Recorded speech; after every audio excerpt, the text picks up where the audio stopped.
जय श्री राम। प्रिय भक्तों, आज बात करेंगे ब्रह्म मुहूर्त नाम जप की सर्वोत्तम विधि। सिर्फ 7 दिन ही काफ़ी हैं। जो भी नई साधक हैं वो सब जान लें कि ब्रह्म मुहूर्त क्या होता है। ब्रह्म मुहूर्त 24 घंटे का सबसे सर्वोत्तम समय होता है। इस समय पर जो भी कार्य आरंभ किया जाता है उस कार्य में 100% सफलता प्राप्त होती है। हमारे ऋषि मुनियों ने इस समय का लाभ उठाया और उन्होंने अपनी साधना इस समय पर करके शीघ्र ही उस परम तत्व परमात्मा के दर्शन किए, उसका अनुभव किया और अपने हर कार्य में सफलता प्राप्त की। परमवीर हनुमान जी ने भी इस समय का प्रयोग किया, यानी कि इस समय में जो कार्य आरंभ किया, सीता माता को वो खोजने गए थे तो वो उस कार्य में उन्होंने सफलता प्राप्त की। और ये समय प्रातःकाल 3 बजे से सूर्य उदय तक होता है। जब भी आप उठें तो वो यानी कि 3 से सूर्य उदय के बीच में, तो वो ब्रह्म मुहूर्त कहलाता है। अब सबसे पहले हम आपको विधि बता देते हैं किस तरह से नाम जप करना है, और ताकि 7 दिन ही काफ़ी रहें। कोई भी नई आदत पकड़ने या पुरानी आदत को छोड़ने के लिए 7 दिन ही काफ़ी होते हैं। 7 दिन अगर आपने निरंतर कोई भी काम कर लिया तो वो आपको आदत लग जाती है, फिर छुड़ाने से भी आप उसे छुड़ा नहीं सकते।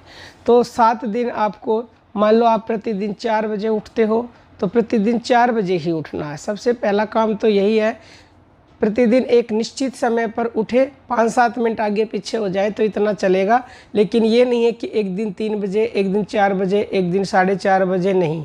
क्योंकि निश्चित समय पर भगवान अपने भक्त का इंतज़ार करते हैं कि मेरा भक्त इस वक्त मुझे पुकारेगा तो मुझे वहाँ जाना। जैसे आप किसी से मिलने जाते हो, किसी ने आपको टाइम बता दिया तो वो उस समय आपका इंतज़ार करेगा।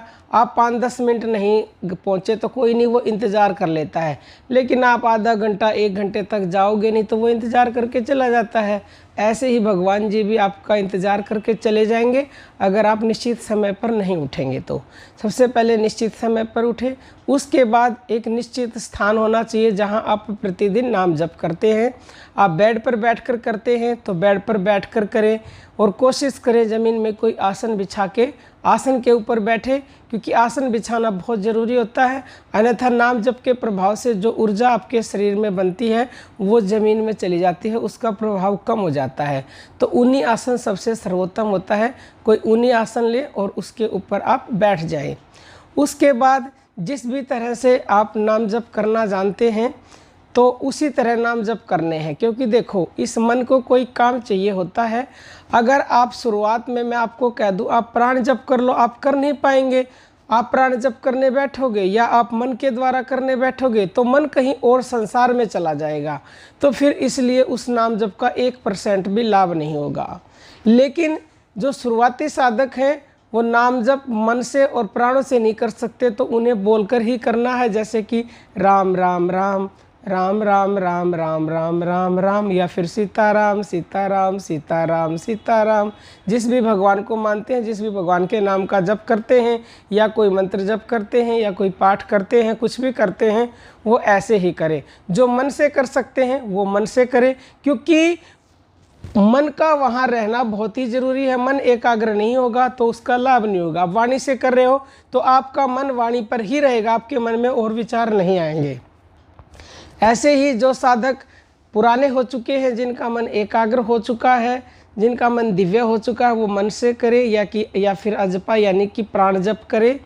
तो ये 3 चीज़ें हमने बताई हैं। एक निश्चित समय, एक आसन के ऊपर, एक निश्चित जगह पर बैठना है। और जो भी साधक जिस भी अवस्था में पहुंचा हुआ है उसी का वो कम से कम ब्रह्म मुहूर्त में उठ करके 24 मिनट प्रतिदिन नाम जप करे। 24 मिनट, 24 मिनट का मतलब होता है 1 घड़ी। अगर 1 घड़ी 1 हफ्ता यानी कि 7 दिन आपने ऐसा कर लिया तो आपको 7 दिन ही काफ़ी हैं। फिर ये आपकी आदत बन जाएगी, और जब आदत बन जाएगी तो आप चाह कर भी नाम जप को छोड़ नहीं सकते, क्योंकि जो कि सर्वोत्तम कर्म है दुनिया का। नाम जप भक्ति से बढ़कर कोई भी कर्म नहीं है। अगर आपने ये नाम जप वाला कर्म कर लिया तो बाकी के सारे काम आपके अपने आप ही सुधर जाएंगे। आपका भाव भी बदल जाएगा, आपका जीवन भी बदल जाएगा, जो आप चाहेंगे वही हो जाएगा। बस आप केवल 7 दिन इस तरह से नाम जप करके देखिए ब्रह्म मुहूर्त में उठकर। कोई प्रश्न हो कमेंट कीजिएगा। जय श्री राम प्रिय भक्त।